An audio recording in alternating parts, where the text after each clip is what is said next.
GBDNtv. This is Business Notes. I'm Diane Bogino. Our guest today is Ron Karr. Ron is president of the business consulting firm Karr Associates, Inc., a company that specializes in helping organizations and professionals generate remarkable sales and operational results with the Titan principle. Ron also helps companies design and implement positioning and sales strategies that accelerate both sales growth and overall profitability. Ron is acclaimed by business leaders as America's business development expert, and he is a captivating speaker and in-demand business consultant. Ron is a world-renowned, high-content speaker and results-oriented consultant who communicates his profound ideas with energy, inspiration, and humor. He draws audiences worldwide into his message, inspires them with his strategies, and moves them to real action.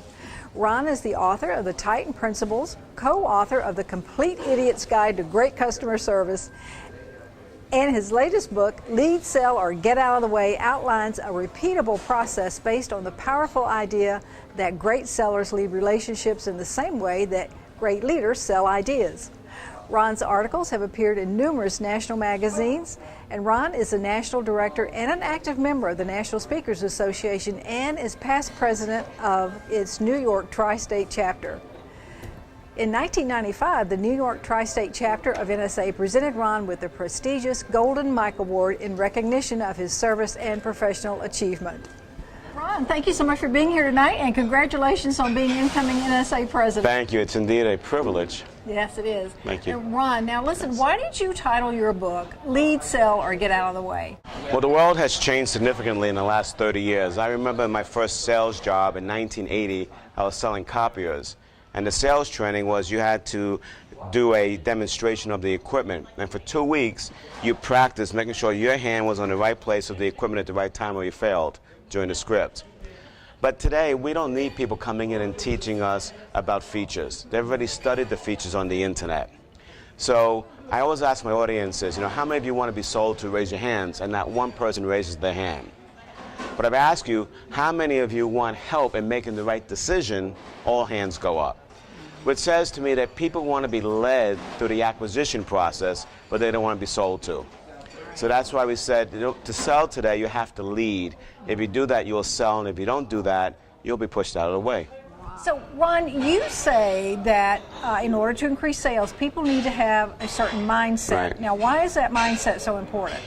Well, mindsets dictate our actions. I remember, my daughter played softball, and she was on an 8-8 team, and they got into the playoffs only because they were, even in terms of wins and losses, but they really didn't deserve to be there. But they got hot in the championship. And the team that they were playing was a team at Mercyton, 18-0 in the third inning. And they were going up against a pitcher who was pitching 65 miles an hour, which is the equivalent of a 95-mile-an-hour fastball. So the two coaches who I knew, because I coached, they said they're looking for any Hail Mary they can get. They said, hey, you, Mr. Motivational Speaker, come over here. You got 5 minutes, motivate them. And now, is there such thing as motivating a teenage girl, let alone 9 of them? And I'm looking at my daughter who's sitting there saying, don't screw this up, it's my life. So the press is just incredibly, and I don't remember why I said this, but the most basic motivational statement came out. Hey, if I ask you not to think of pink elephants, what are you thinking about? Of course, it's pink elephants. But I ask you why. You see, the mind can't process the negative. So if you're going up there thinking that you struck out against this girl and you're saying, oh my God, I'm not going to get a hit, what's going to happen? Because every thought in your body, your conscious, your unconscious, is supporting not getting a hit. The reverse is, what do you want to do? You want to get a hit. So envision where it's going to go, and you have a better chance of getting a hit. They won that game, by the way, 8-5. So in sales, you're going into a deal. It could be a competitive situation. It could be a tough deal. How many times are people going in saying, oh, my God, I hope it doesn't beat me up in price. Oh, my God, I hope I don't lose this deal. Well, if you're going with those mindsets, you are going to lose it. So go in and picture the deal that you want, the win-win situation, and you will probably be having a better conversation and a better outcome.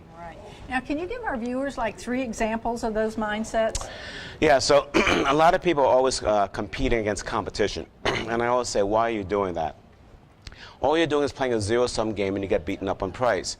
So the first mindset is creation versus competition. Instead of trying to compete against somebody else, find out the gaps. Find out what's missing for the customer and try and fill those gaps, and you will create a better end result for which there is no competition. So the first mindset, creation versus competition. Second mindset is openings versus closings.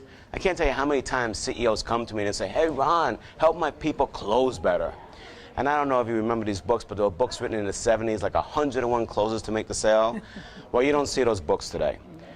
Closing is a process, it's not a statement. It starts by when we say hello. It starts by how well we position ourselves, the conversation that we're having. So I always say to my clients, it's not the closings that you have to worry about, it's the openings. So the second mindset is openings versus closings. It's how are you going to position yourself as an invaluable advisor at the end of the day. And to position yourself not around your products, which is the how, but the outcomes. Elevate the conversation. Talk about the enterprise. Talk about what the overall results they want to do. Then present what you have in the context of that, and you'll be more powerful. So mindset number 2, openings versus closings. Last mindset is basically doing it, leveraging yourself through others, the coalition mindset, versus being a lone ranger. And I remember my brother-in-law, when I started my business in 1988, he was a top bankruptcy attorney in the country, and he quits his fast-track partnership route in a big law firm to start his own little boutique law firm. And I called him up. I said, are you nuts? And he taught me a valuable lesson. He says, now when I bring these deals in, I get only this much, but the senior partners get this much. If I start my own firm, I get all my deals, and if I bring people underneath me, I get a majority of their business. The lesson he taught me was that you can make more money through others than you can just by yourself. So that's why the coalition of the mindset, just don't think about your efforts in sales. Who can you leverage? Who can you get for referrals? And how can you leverage other entities to help you get bigger deals and more deals than you would have done just on your own? All right, good lesson. So Ron, what do you think is the one thing that both sales executives and business owners need to do or to ensure that happens on every sales or client interaction? Don't puke. Write that down. Okay. You want to elaborate on that? If I must. Yeah. People puke, and puke stands for people who utter knowledge about everything. We go in and we start puking about how good we are, about how well we can do without even knowing their information. And it's self-focused versus customer-focused. And it's not pretty, it's messy. And people saying, get away from me. Let's go in and find out about the customer. Let's find out what they're talking about and what they need. Then present what you have in the context of what they need. Sales is a psychological process. If we present solutions before we build the context, there's no value. If we find out what's necessary in the outcomes and then present the solutions in terms and context of the outcomes, we're now perceived as being more valuable. So that means we have to be more customer-focused versus self-focused. Right, exactly. And what do you think people need to concentrate on in order to be successful in sales today? Well, at the end of the day, it's about purpose versus actions. A lot of people, and it's not just sales, I find it with CEOs who I coach, anybody in any position, any job, a career, we're all working hard. You're working hard, aren't you? Right. And matter of fact, we're working harder when we have all this technology. I want to beat the person up who said we're going to be working less, okay? But we're working harder. And even now with the recession, we're working even harder. And at the end of the day, we sit there and say to ourselves, what do I have to show for my efforts? Well, because a lot of work is simply just task. But we're not making sure that the task is in relation to the purpose. So what I'm advising people, always keep that purpose in your mind and let that guide your task. You'll work less, but more importantly, you'll be working more productively. Right. Ron, you said at the beginning of this interview that the sales world has changed tremendously in the last 3 decades, but what is it about the current environment that's causing us to change our sales tactics? Well, there's been a significant shift just in the last 5 years with the recession. Before the recession, people made decisions to buy much easier. For example, my book sells $24.95. If I said to you, if your average commission was $30, and I said, Diane, you can make an extra $5 just by buying my book, maybe you would have bought it 5 years ago. Gotten in the car, went to Barnes & Noble. Today, you're not going to do it for $5, are you? No. You want a greater return on the investment. You have to be guaranteed it's going to be creating $3,000 from you. So I have to do a better job in convincing you that there's going to be a better return on the investment. And the only way to do that is not by me puking on you, but by me asking you better questions about the outcomes and then showing you how you can get there. Now, the other thing that's changed is there's greater competition for the dollars because there's less money out there. And what I mean by that is I'm not just competing against anybody else selling a book, let's say. I'm competing for all the other dollars one has to spend when their other costs are going up, like healthcare. So if an organization is trying to figure out how to pay extra healthcare costs, and then someone's trying to sell a computer system, they'll think twice and say, do I really need this system when I have to pay these healthcare costs? So it doesn't mean this person selling the computer can't sell it.